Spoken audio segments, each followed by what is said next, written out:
Good morning. It's COVID lockdown take two, and this is the second week, and it's the 15th of November. This morning, I just had a few thoughts on an expression that you might have heard lately: bigging it up, bigging up something.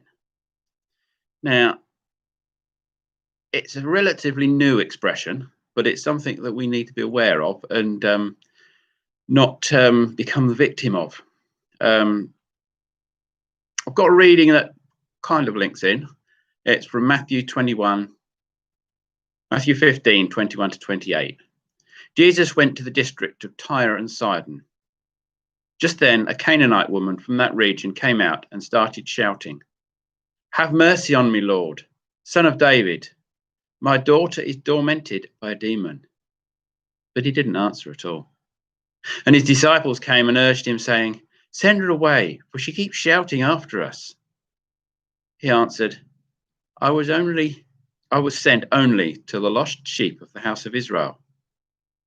But she came and knelt before him, saying, "Lord, help me."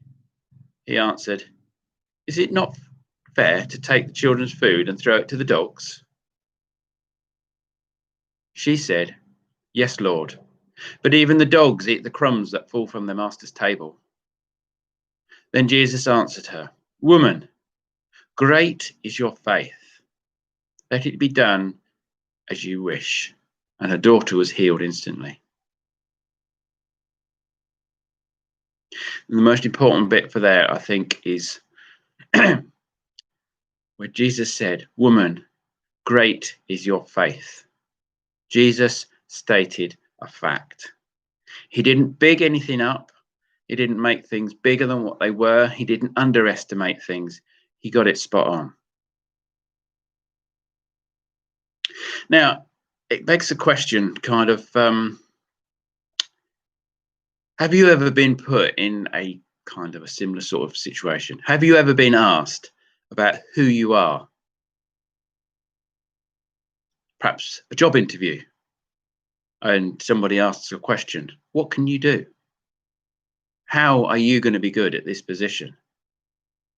What experiences have you had that could help you in this position? Perhaps you had a job interview, an application form, job application form, and it asks similar sort of questions. I always struggle with this. I always struggle because I'm not very good at bigging it up. And it's what kids are taught nowadays. You must big things up. You must make it look like you are the best. And it's come into society that we have to be the best at everything.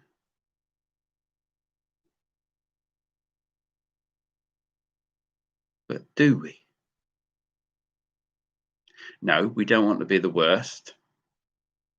But when there's a race, there's only one winner.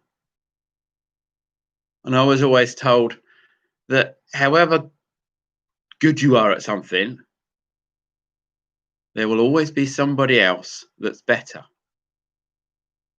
You look at the world records, athletics, for instance.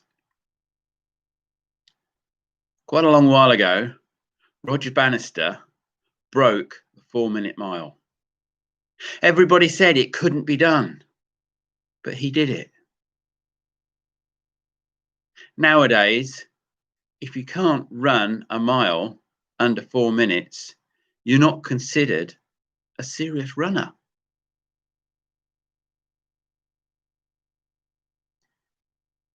Short time ago, I was taken on to do a delivery job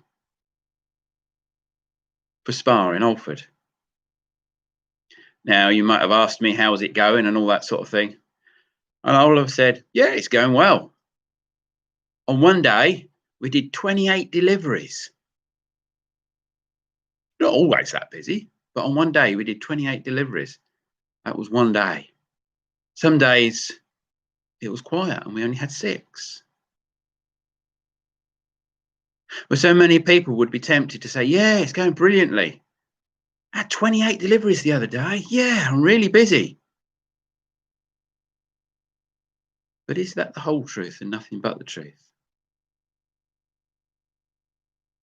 The ninth commandment said, do not bear false witness.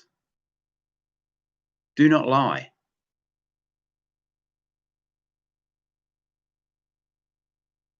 Do not lie. If we're asked on an application form or on an interview, or we're talking to somebody about something that we do, about our family, about where we live, about our church, about our job, if we're tempted to big things up, let us remember that Jesus is always watching. He is always listening. I know of someone that was told about a church that was doing amazing work. This is going back to my childhood. A church that was doing loads of different things, involved in different things. And somebody visited it and said, was talking afterwards and said, well, what about this? Oh, yes, we did that once. It didn't really work out, so we stopped. What about that? Oh, yeah, we did that for a little while, but the person that led that, they moved on, so nobody else wanted to carry on, so that finished. There was about half a dozen different things that the church had done, and different people had moved on, and they weren't doing it anymore. But the impression that this visitor had was that these were ongoing work that the church was involved in and doing. That it was a busy, vibrant church that was doing all these wonderful works. But they weren't carried on.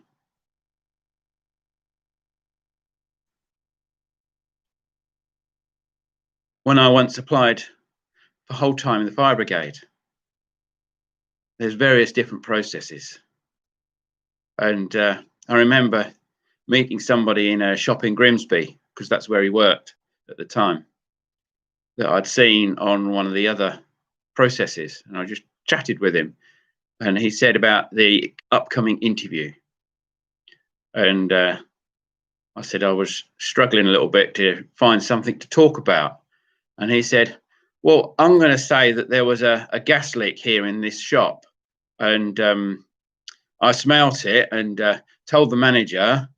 And then he told me to get everybody out of the shop. So I then arranged, got everybody out of the shop while he rung up the gas board.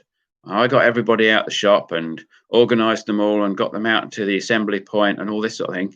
I said, well, when did that? He said, it didn't. I haven't done it, but it's what I would do if it did happen. And as I walked away, I thought, how do you know that if that did happen, you wouldn't just panic? How do you know that the manager would ask you to do that? If it hasn't happened, you can't say it's happened. The ninth commandment, do not lie. We need to be very careful when we think about the things that we've done, where we're going, what we're doing. God is always watching us. He loves us and wants the very best for us. We shouldn't boast about anything. It's nice when good things happen. There's one song that comes to mind. My God is so big, so strong and so mighty. There's nothing my God cannot do. The mountains are his, the rivers are his, the stars are his handiwork too. My God is so big, so strong and so mighty. There's nothing my God cannot do for you. If we remember that, that is the only thing that we should boast about, that we cannot big up any more than what it is. God is so big. God is so strong. God is so mighty. We cannot overestimate God. We sometimes underestimate him. which is just as wrong as overestimating what we can do and what we have done. God is able to do immeasurably more than what we can even imagine. In this time of COVID, when things are upside down, we don't know where things are going. We might feel lost, confused. What is this all about? How am I ever going to get anywhere in this? I don't know where it's going to end. But we can trust him. He is so big, so strong, and so mighty. There's nothing he cannot do. He will see us through this. He will guide us if we will but follow him and trust him. That's what we need to do. Trust in him, because he won't let us down. Our friends do. What we say lets us down. What we do lets us down. We are not perfect. Jesus is. And if we trust him, he will never let us down, and he will always be there for us.